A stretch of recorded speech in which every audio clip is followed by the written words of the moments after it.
여러분, 계잡주에서 매매하다가 크게 손실 본 경험 있으신가요? 저는 여러 번 있습니다.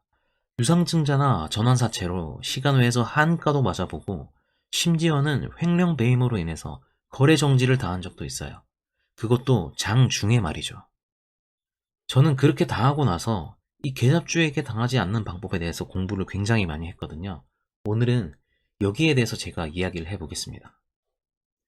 계잡주에게 당하지 않으려면 재무제표를 볼 줄 알아야 되는데 이 재무제표라는 게 말만 들어도 어렵잖아요.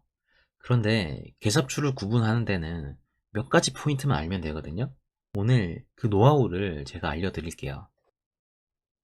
먼저 계잡주는 다음과 같은 일이 언제라도 발생할 수 있는 종목을 말하는데요. 첫째, CB, BW 같은 회사채 발행, 그리고 유상증자 결정. 둘째, 회사채를 포함한 유상증자, 무상증자 등의 신주 추가 상장.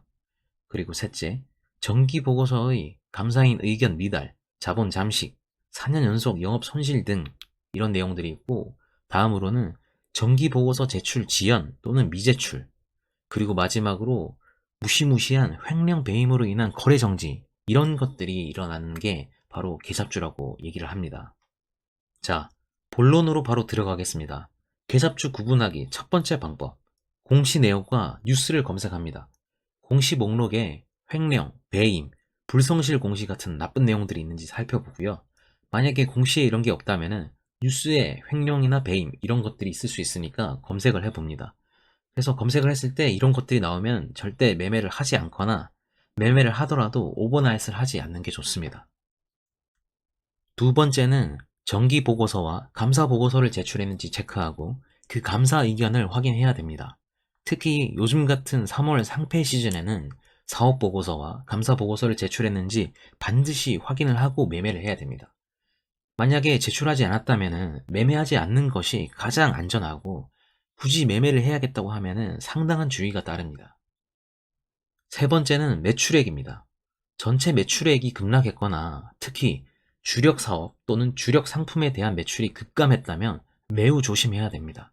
영업이익도 중요하지만 일단 많이 가져다 팔아야지 훗날을 도모할 수 있으니까요. 네 번째입니다. 최대주주 지분율이 20% 미만인 기업은 조심하는 게 좋습니다. 최대주주 지분이 많다면 기업의 피해가 곧 최대주주의 피해로 직결되는데 지분이 적다면 기업의 피해를 다른 많은 주주들과 나눠 갖게 됩니다. 즉, 회사가 망해도 지분이 적으면 최대주주는 그만큼 손해가 적고 극단적인 예로 최대주주 본인이 횡령 배임을 해도 그 손해를 다른 많은 주주들과 나눠 갖게 되므로 횡령 배임의 유혹에 쉽게 빠질 수 있는 겁니다. 다음은 최대주주 지분율과도 연관이 있는데 최대주주나 대표이사가 자주 변동이 된다면 그만큼 경영 안정성이 미흡하다는 겁니다. 이 최대주주와 대표이사가 누구냐 하는 문제도 정말 중요한데요. 어느 단체나 커뮤니티, 기업, 국가 등 그 집단의 운명이 리더가 누구냐에 따라서 크게 달라지기 때문이죠. 여섯 번째는 공시 목록이나 정기 보고서에서 자본금 변동 내역을 확인해야 됩니다. 주주 및 일반 공모를 대상으로 한 유상증자, CB, BW 등 지저분한 내용이 많다면 오버나잇은 절대 금물입니다. 이런 회사는 사업으로 돈을 버는 것이 아니라 주식을 팔아서 돈을 버는, 말 그대로 주식 장사로 개미들 등쳐먹는 그런 기업입니다. 특히 어떤 종목이 테마를 타고 급등 추세에 있을 때 유상증자나 전환사채 공시가 자주 나오기 때문에 누구나 언제든지 당할 수 있다는 것을 아셔야 됩니다. 마지막으로 유동비율과 부채 비율입니다. 자본금 변동 내역이 지저분하고 미상환 자본금이 많은 기업은 보통 유동비율이 낮고 부채 비율이 높습니다. 따라서 유동비율은 100% 이상, 부채 비율은 100% 미만의 기업이 그나마 안전한 편입니다. 네, 여기까지가 계잡주를 구분하는 방법인데요. 정말 제가 말씀드린 이 7가지만 체크를 하면은 계잡주인지 아닌지 알 수 있을까요?